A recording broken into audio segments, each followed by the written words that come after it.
এই শরীয়তের জন্মের করা কইরা তারপরে আমি মারফতে আইছি। এটা আপনারা অনেকে দেখছেন যে এইরকম শরীয়ত আমি মানি না। তবে যেই শরীয়ত রাস্তার পাশে বইসা আল্লাহরে ভিখারি বানায়, আল্লাহর ঘর বানানোর জন্য ভিক্ষা করে, রাস্তার পাশে শরীয়তের লোকরাই শুধু ভিক্ষা চায় না, মাজারের জন্য কিন্তু অনেক মানুষ আছে তারা দান চায়। এই শরীয়তের জন্মের করা কইরা তারপরে আমি মারফতে আইছি। আমরা একজন আরেকজনের সাথে কথা বলবো, কিন্তু এমন ভাবে ল্যাঙ্গুয়েজটা করব না, ভাষাটা এমন ভাবে করব না যেটাতে আমাদের শরীয়তটা ছোট হয়ে যায় বা আমাদের শরীয়তের যে মানুষগুলো আছে তারা মনে আঘাত পায়। অনমূল্য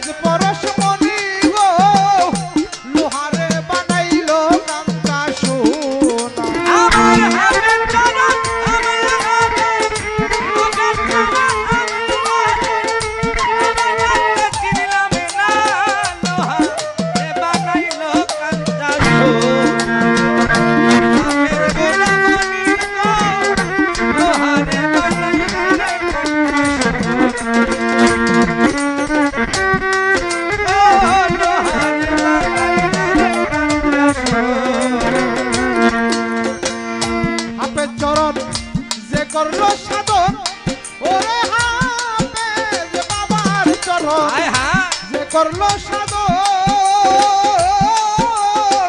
বিনা দুধে দই পাতিয়া তুইলাছে মাখন, ওরে তুইলাছে মাখন রে তুইলাছে এ মাখন, দাদা তুইলাছে মাখন রে তুইলাছে এ মাখন। হাফেজ চরণ যে করলো সাধন, ওরে হাফেজ বাবার চরণ যে করলো সাধন, বিনা দুধে দই পাতিয়া তুইলাছে মাখন, সেই মাখন যে করলো রে বক্ষণ, সেই মাখন যে করলো রে বক্ষণ, মাখন যে করলো বক্ষণ, ভব ক্ষুধা থাকে লোহারে বানাইলো কাঞ্চা সোনায় আমার হাফেজ পরশমণি গো, লোহারে বানাইলো কাঞ্চা সোনা, ওরে আমার মুর্শিদ গায়া আমার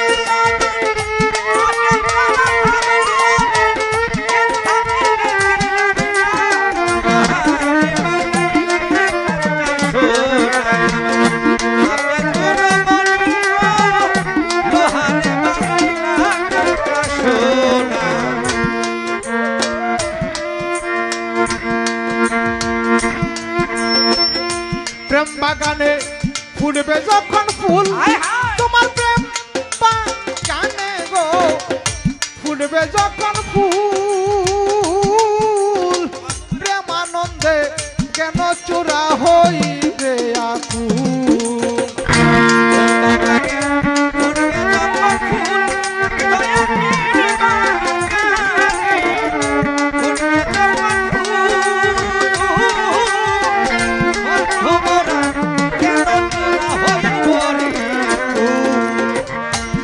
বাগানে ফুটবে যখন ফুল,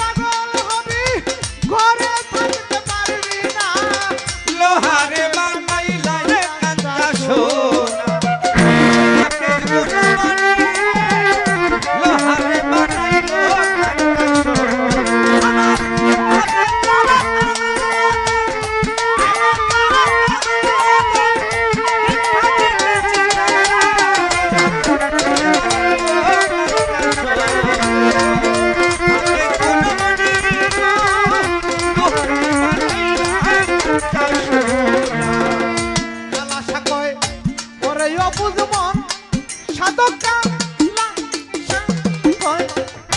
ওরে বুঝমন মন মন মন মন মন রে সরল গো রল মিশাইয়া হারাইলি রত ওরে হারাইলি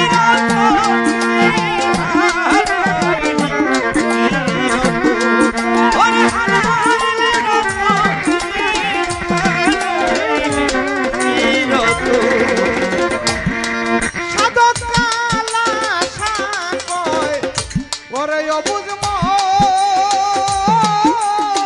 সরল গো রল মিশাইয়া হারাইলি রত সরল ভাবে আছে যেই গো সরল ভাবে আছে যে জন মরণের দাগ থাকে না লোহা রে বালাই না কাঞ্চা সোনা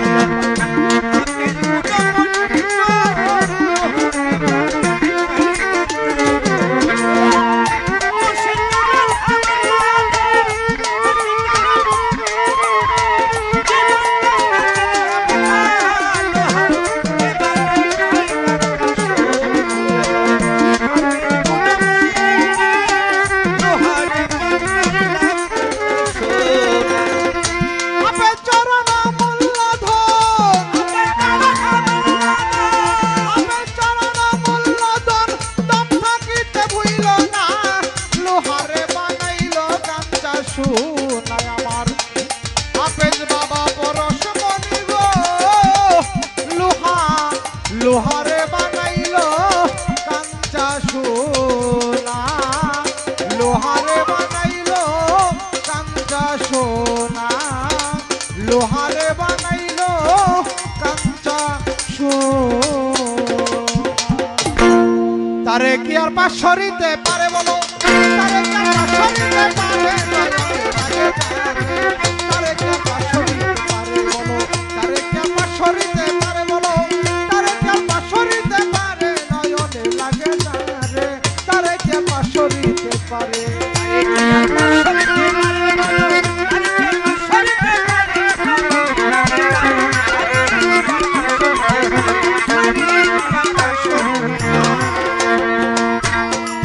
মনরে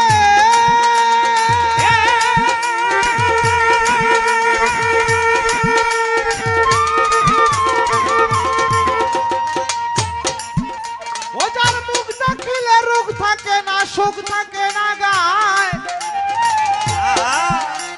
তার কথা শুনলে দুনিয়ার কথা ভুল করিয়া যায় যার মুখ দেখিলে সুখ থাকে না রোগ থাকে না গায় যার কথা শুনলে দুনিয়ার কথা ভুল করিয়া যায় ওরে এমন একজন হাফেজ বাবা পাইলে সংসারে এমন একজন মাঝ ভান্ডারী পাইলে সংসারে এমন একজন মজিব বাবা পাইলে সংসারে এমন একজন মঈন বাবা পাইলে সংসারে এমন একজন সাইফুদ্দিন বাবা পাইলে সংসারে এমন একজন ল্যাংটা বাবা পাইলে সংসারে এমন একজন সাহালি বাবা পাইলে সংসারে ওরে জীবন যৌবন বিলাইয়া দাও জীবন যৌবন জীবন যৌবন বিলাইয়া দাও চরণের পরে নয়নে লাগে জানে তারে কি আর পাশরিতে পারে বলো তারে কি আর পাশরিতে পারে বলো তারে কি আর পাশরিতে পারে নয়নে লাগে জানে তারে কি আর পাশরিতে পারে তারে কি আর পাশরিতে পারে মনরে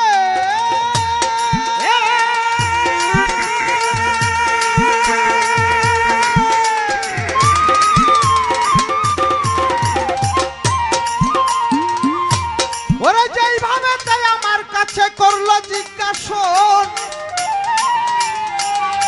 ওরে ভুলি নাই কথায় আমি করিব পূরণ বলে বলে বলো দিদার চৌধুরী বলো না আয় আমারে যদি ভিক্ষা দিয়া বিদায় করে তুমি যাইবা কোনখানে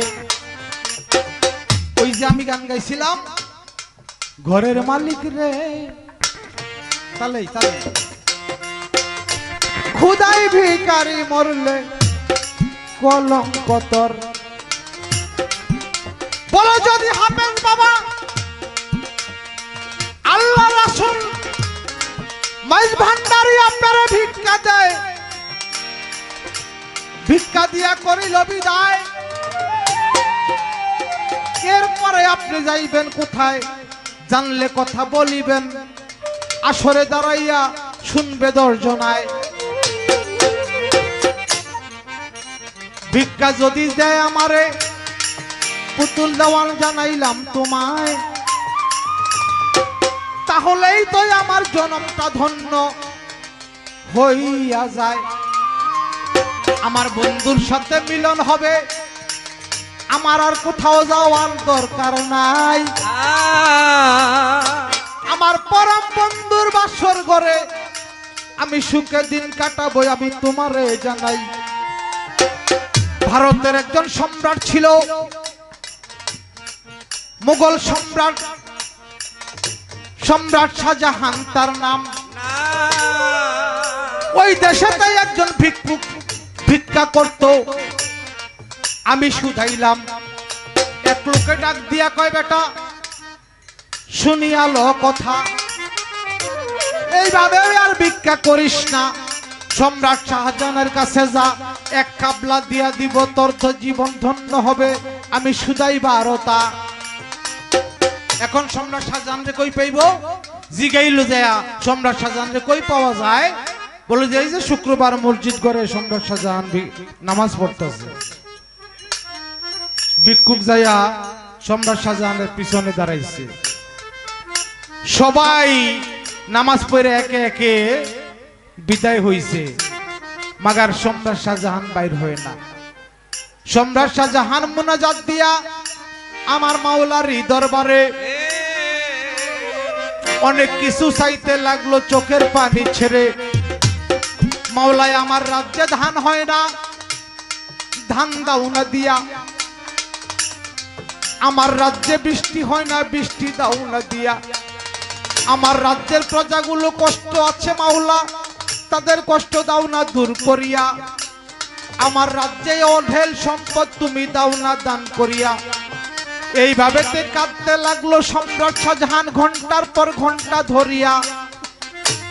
ভিক্ষুক বেটা অধৈর্য হইয়া দিল রওয়ানা দিয়া। সম্রাট শাহজাহান পেছনের দিকে তাকায় দেখে ওই ভিক্ষুক চলে যাইতেছে। কয় দাঁড়াও, তুমি কে? আমি কে? এটা আপনারা যাই না, দরকার নাই। পারছিলা কেন? কইছিলাম ভিক্ষা করতে। কয় ভিক্ষা নিবে না? কয় না ভিক্ষা নিমু না, তবে ভিক্ষা যে কই করার লাগে এই জায়গাটা চিনে গেলাম। কারণ আপনি হলেন আমার চেয়ে বড় ভিক্ষুক।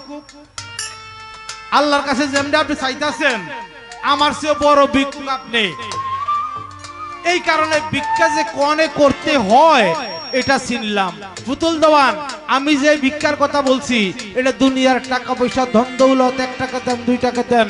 ওই যে তোমাকে শরীয়তের একটা কথা আছে, দানকারী গো পিতা মাতা আল্লাহ সুখে রাইখা গবারে, নুয়ের টুপি পরাইয়া উঠাইও কাল হাসরে। কয়নি 1 টাকা দেন 2 টাকা দেন 5 টাকা দেন বাবা, কয় না?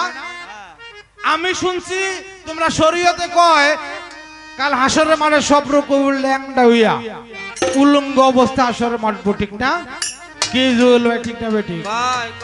এখন এই জুয়েল বাইরে ল্যাংডা অবস্থায় উঠবো, একটা টুপি পিন্ধে যদি হাসরে মাঠে খাড়া করাই দেয়, পুরা শরীর ল্যাংডা অবস্থা লইব কি কোন দিই? হ্যাঁ, দেখা যাবো কেমন তখন। অতএব ওই ভিক্ষার কথা কই নাই, আমি এই ভিক্ষা চাইও নাই যে ভিক্ষা আমারে হাসরের মাঠে পুরা উলঙ্গ কইরা আমারে মাথার টুপি ভিন্দাইয়া হাসরের মাঠে উড়াইব, ওই ভিক্ষার কথা কই না। ওই শরীয়ত, ওই তুমি যে কইছো শরীয়ত যে মারে না হেও খারাপ, যে মারফত মানে না হেও খারাপ মারি। তবে যেই শরীয়ত রাস্তার পাশে বৈশা আল্লাহরে ভিখারি বানায়, আল্লাহর ঘর বানানোর জন্য ভিক্ষা করে, এই শরীয়তের জন্মের করা কইরা তারপর আমি মারফতে আইছি।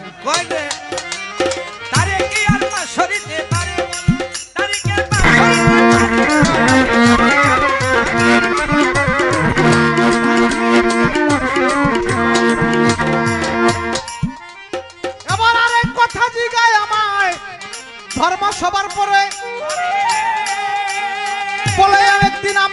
আমার নবী মুনাজাতের ভিতরে আমার জানাই আল্লাহ পরওয়ার রে, আল্লাহ গো মারফতের এই কর্মটাই আমার না দেখাইয়া তুমি আমার মরণ দিও না। এই কর্মটা কি কর্ম, কোন জিনিস দিদার চৌধুরী জানলে বলো না। হাদিস বুখারীতে পাইলাম, জানি না উত্তর হবে কিনা, তবে আমি যেটা বলবো পুতুল দেওয়ান এটা হাদিস বুখারীর বর্ণনা। 2-3 জন লোক ছিল, তারা কোনোদিন নামাজ রোজা করতো না। রাসূল যখন নামাজে যাইতো, মসজিদে নববী ঢুকতো, রাসূলের জুতা মোবারক বুকে লইয়া তারা বলতো, ইয়া নবী সালামু আলাইকা, ইয়া রাসূল সালামু আলাইকা, ইয়া হাবিব সালামু আলাইকা, আমাদের সালামটুকু গ্রহণ করুন ইয়া রাসূলুল্লাহ।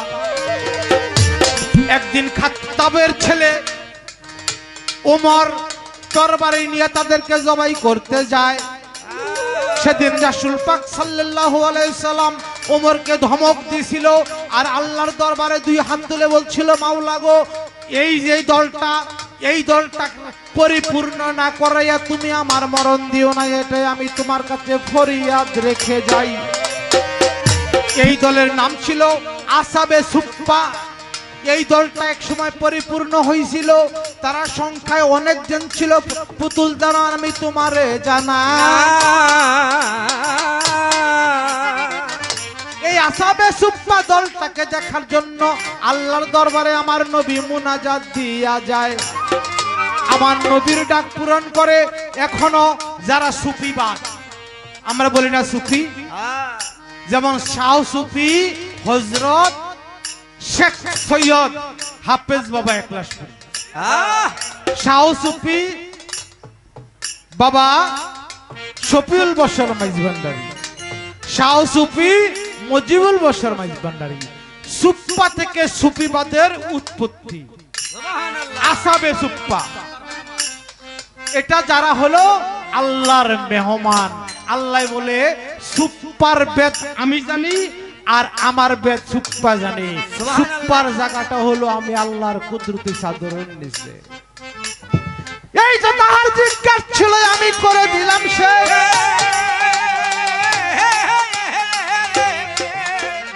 এবার আমার একটা ছোট্ট কথা জানিবার ভাষণা বিশেষ কি জানো, আপনারা বলে জানো, জানতেব না ছোট্ট। এই যে আমি একটা কথাই জিজ্ঞামো, শরীয়ত তরিকত হাকিকত মারিফত হ্যাঁ নিজে কয়ে গেছে সবচেয়ে বড় তরিকা বলে খাসিয়ত।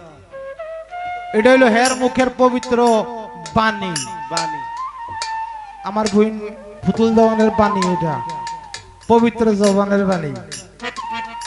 আমি জানতে চাই শরীয়ত কত প্রকার আর কোন প্রকার ব্যক্তির জন্য কোন শরীয়ত প্রযোজ্য। এই ছোট্ট একটা জিজ্ঞাসনায় আমার আজকে আলেম সাহেবার কাছে আশা করি জবাব দিবে দাঁড়াইয়া এই ধর্ম সবার পরে। বলো তারে কি আর বাঁশরিতে পারে, বলো তারে কি আর বাঁশরিতে পারে, নয়নে লাগে যারে তারে কি আর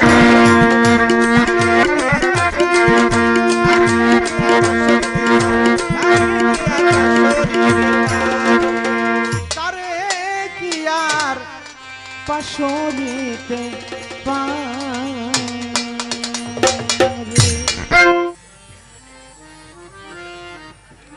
রাত্র যত গভীর হয় গান তত গভীরে যেতে হয়, আর গান যতক্ষণ কলিজায় গিয়ে না লাগে ততক্ষণ গান শুনেও শান্তি নাই, গান গায়েও শান্তি নাই। গান হৃদয়ের কথা বলে, এই গান মানুষ দুঃখ বেদনা ভুলে থাকে। আর সুর যার ভিতরে নাই সেই মানুষটা যে কত যন্ত্রণায় থাকে ওই মানুষটা ছাড়া আর কেউ বলতে পারে না। আমরা এই গানের মাধ্যমে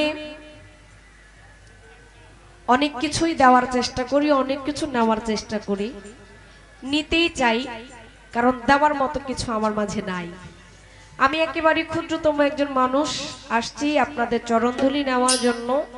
যদি এখানে একটা সাধুগুরু মহতের যদি একটু নেক নজর যদি আমার উপরে থাকে, তবে আমি পুতুল দেওয়ানের মানব জনমটা ধন্য। আমাদের আজকে দুজন শিল্পীর অনেক আলাপ আলোচনা, অনেক কথা আপনারা শুনেছেন, আরো শুনবেন। তবে রাত্র গভীর তো কথার চাপটারটা একটু কম হবে, গানের ভাবটাই এখন একটু বেশি থাকবে। তো পালা যেহেতু চলছে, পালার গতিতে দিয়ে একটা কথা না বললেও হয় না। পালা এমন একটা বিষয়, কেউ কাউকে কখনো সাইরা কথা বলে না। আর সারা সারি যেখানে হইয়া যায়, মানে আমি তারা ছাড় দিলাম, সে আমারে ছাড় দিল, তাইলে এটার পাল্লা হইল না। কি কোন? খেলার মাঠে যখন দুই দল যখন নামে, তখন আর কি দুই দলের ভিতরে কোনো বন্ধুত্ব থাকে? না না না, খেলার মাঠে কেউ কাউকে চিনে না। ঠিক এইরকম এটাও একটা পাল্লা গানের অনুষ্ঠান। যার যার পাল্লা থেকে সে কথা বলবে, তার গুণের কথা সে বলবে। কিন্তু আমি কিন্তু একটা কথা বলছি, যে এমন কিছু বলা যাবে না যে আমার একটা কথার কারণে আমার শরীরটা ছোট হয়ে যাবে বা আমার মারফতটা ছোট হয়ে যাবে। কারণ আমাদের এখানে কয়টা? একটা, দুইটা, তিনটা, চারটা, পাঁচটা, এবারে এখানে একটা, 6টা ইউটিউব চ্যানেল আছে। এই ইউটিউব চ্যানেলে এই গানগুলো সারা বিশ্বের মানুষ দেখবে। কি বলেন? দেখবে না? আগামী কাল থেকে সব জায়গায় এই গানগুলো দেখবে। তাহলে আমরা এমন কিছু বলবো না যে কথার কারণে আমাদের ইসলাম ছোট হয়ে যাবে, আমাদের ধর্ম ছোট হয়ে যাবে, আমাদেরকে নিয়ে মানুষ বিভিন্ন ধরনের কথা বলবে। আমরা এই রকম গান করার জন্য কি প্রস্তুত না। অন্তত পক্ষে আমি পুতুল দেওয়ান এরকম কথা অতীতে বলি নাই, ভবিষ্যতেও যেন আল্লাহ আমার এই মুখ দিয়ে যেন না বলায়। একটা কথা আমার ভাইয়ের মুখে আমি শুনলাম, আমি তো তার সাথে পাল্লা করতেছি, এখন আমি তো কথা ছাইরা দিতে পারি না। কি বলেন আপনারা?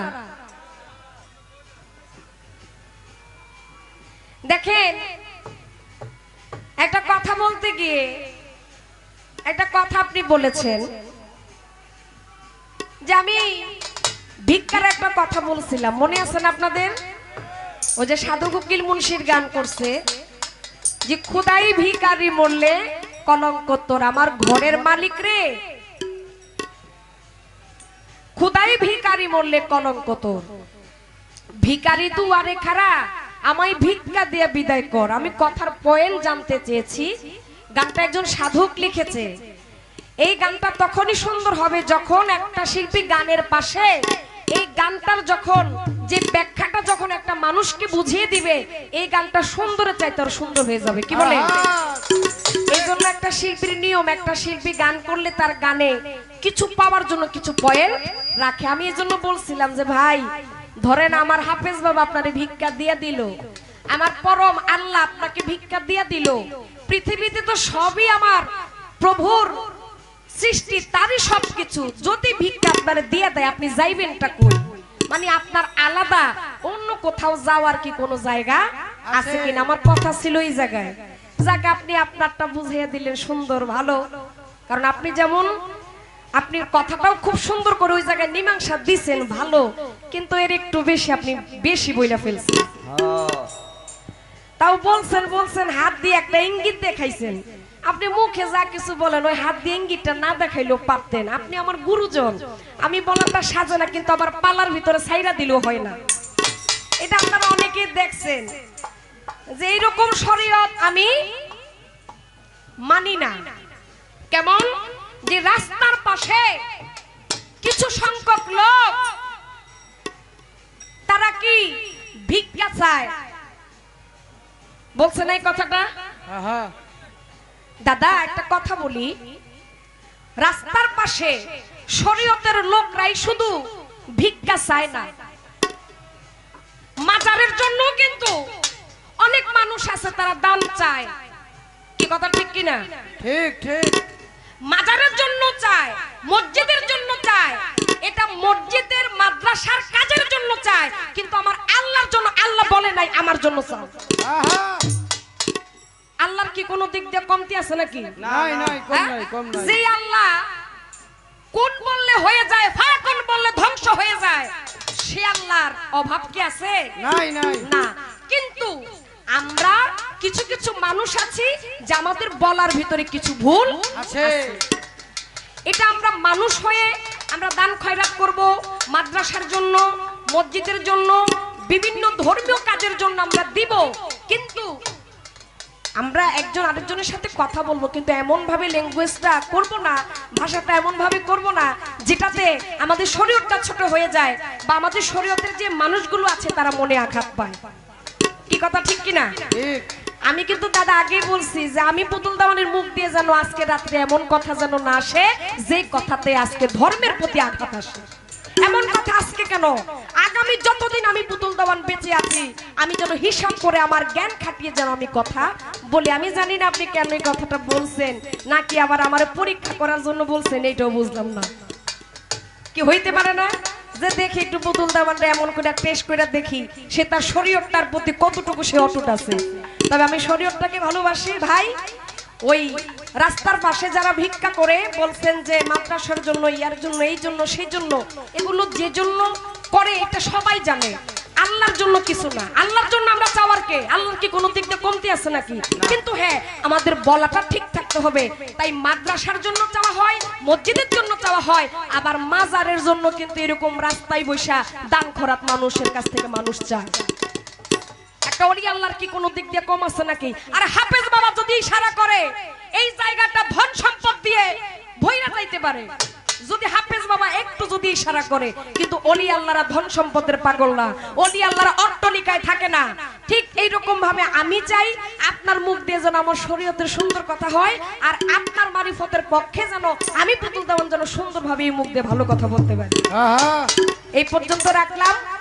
এবার আপনি যেখানে আমাকে প্রশ্ন করছেন আমি ওইখানে জবাব দেব, যদি আমাকে মালিক একটু দয়া করে। তবে শরীয়তের একটা গান আমি আপনাকে শোনাই। আমার এই গানটা শুনলেই আপনি যে প্রশ্নটা আমাকে করছেন আপনি মোটামুটি অনেক কিছু বুঝে যাইতে পারবেন। ধন্যবাদ।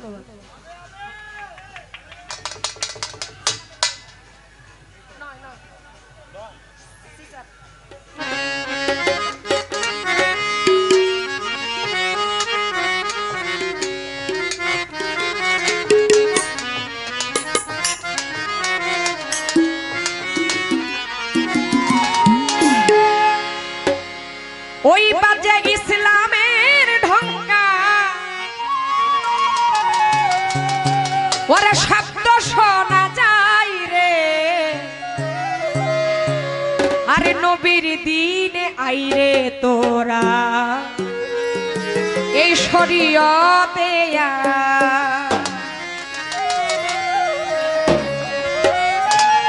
ওই বাজে ইসলামের ঢঙ্কা, ওই বাজে ইসলামের ঢঙ্কা, শব্দ শোনা যায় রে, শরীয়তে আইরে তোরা দিনের পথে শরীয়তে আইরে তোরা নবীর দিনে ওই বাজে ইসলামের ঢঙ্কা, ওই বাজে ইসলামের ঢঙ্কা, শব্দ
পশু নবী চিনে আমরা মানুষ হইয়াছিলাম না রে, কি জব দিব পরপারে হাসর মহল্লায় রে।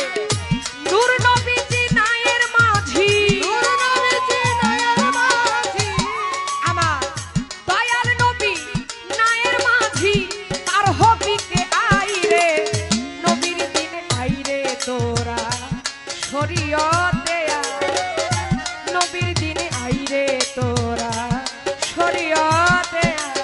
আরে ওই বাজে ইসলামের ঢাকা, ওই বাজে ইসলামের ঢাকা, সত্য শোনা যায় রে, নবীর দিনে আয় রে মানুষ, নবীর দিনে আয়, নবীর দিনে আয় রে মানুষ, নবীর দিনে আয়। আনোয়ার দেওয়ানে বলে কি সত্য ফল নদীর কুলে, নেকি যাবে হেসে খেলে বডি ডুবে যায় রে। আনোয়ার দেওয়ানে বলে, বিষম তুফান নদীর কূলে, নেকি যাবে পার হয়ে, নদী ডুবে যায় রে। আনোয়ার দেওয়ানে বলে কি সত্য ফল নদীর কুলে, নেকি যাবে হেসে খেলে বডি ডুবে যায়। আপনি খোদা হাকিম হবে, আপনি খোদা হাকিম হবে, আপনি খোদা হাকিম হবে, উকিল মুস্তাফাই রে, নবীর দিনে আইরে তোরা, নবীর দিনে আয়, শরীয়তে আইরে তোরা, শরীয়তে আয়। আরে ওই বাজে ইসলামের ঢাকা, ওই বাজে ইসলামের ঢাকা, সত্য শোনা যায় রে, নবীর দিনে আয় রে তোরা, নবীর দিনে আয়, শরীয়তে আয় রে মানুষ, নবীর দিনে আয়। এসেছে আখেরি নবী লইয়া তৌহিদের বাণী, পঞ্চবেনা কুরআন খানিটা শরীয়তের দায়। এলো রে আছেলা নবী, লইয়া তৌহিদের বাণী, পঞ্চবেলা কোরআন খানি, শরীয়তে যায় রে। ওরা দেখো এসেছে আখেরি নবী লইয়া তৌহিদের বাণী, পঞ্চবেনা কুরআন খানি এটা শরীয়তের দায়।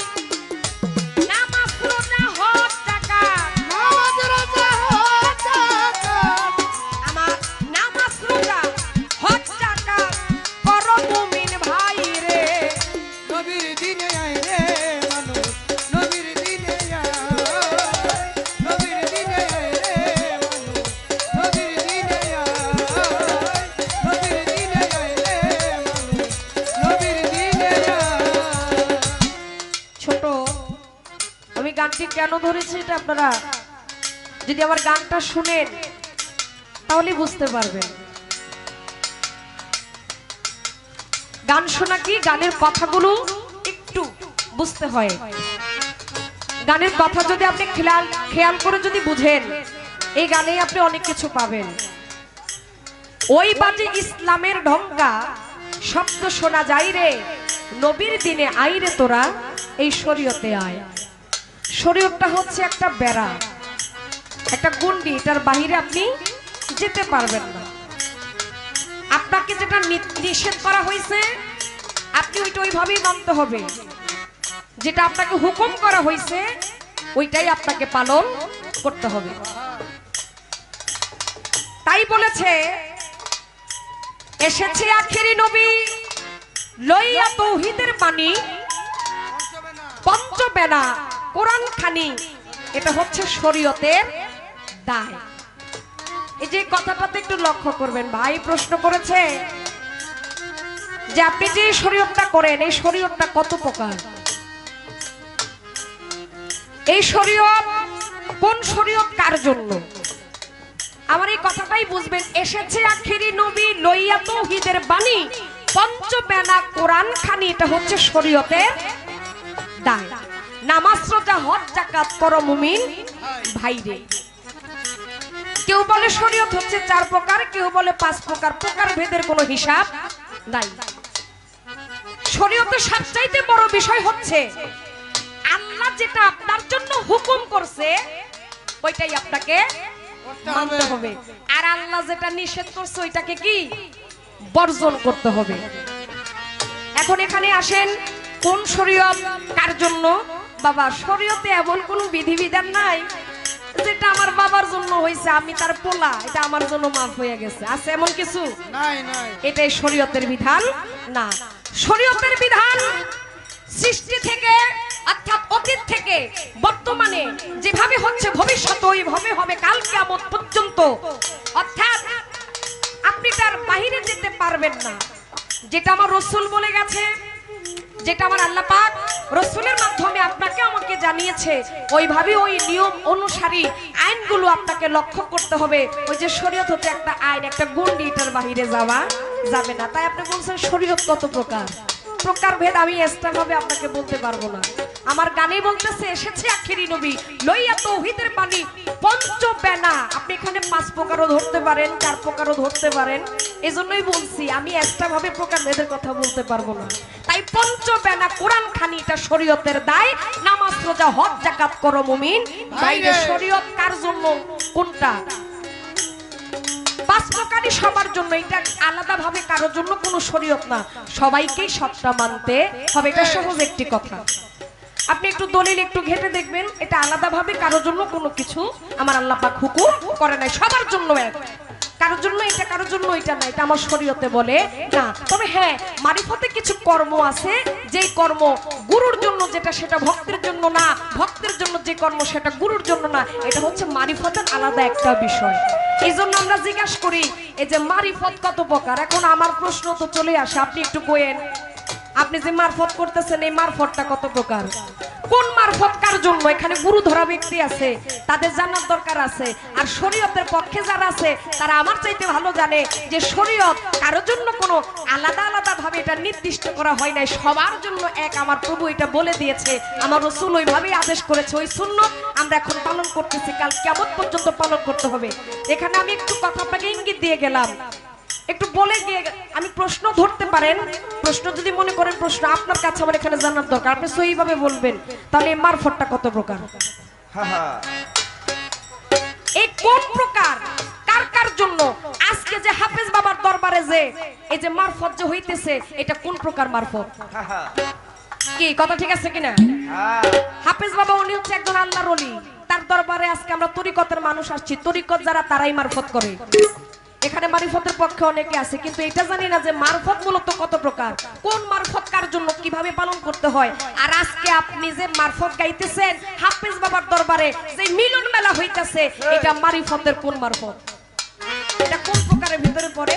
এই একটা প্রশ্ন, 10টার করবো না, এই একটাই কইরা গেলাম, দেখি আপনি কি জবাব দেন। ওই বাজে ইসলামের ডঙ্কা, ওই বাজে ইসলামের ডঙ্কা, শব্দ শোনা যায় রে, নবীর দিনে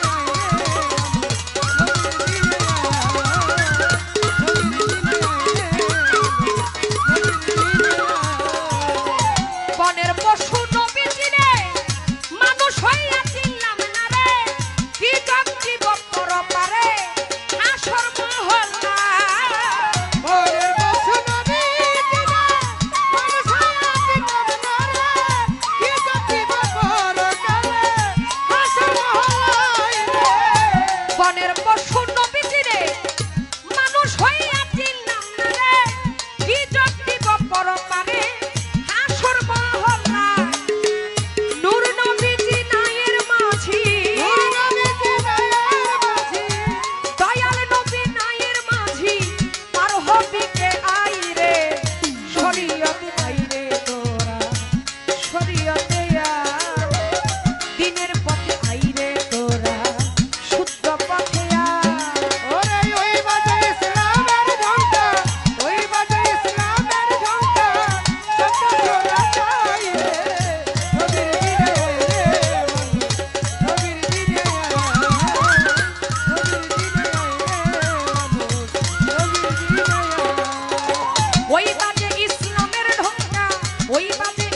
ভাই বসেন, সারা রাত্র তো মঞ্চে আসলেন না, বসেন।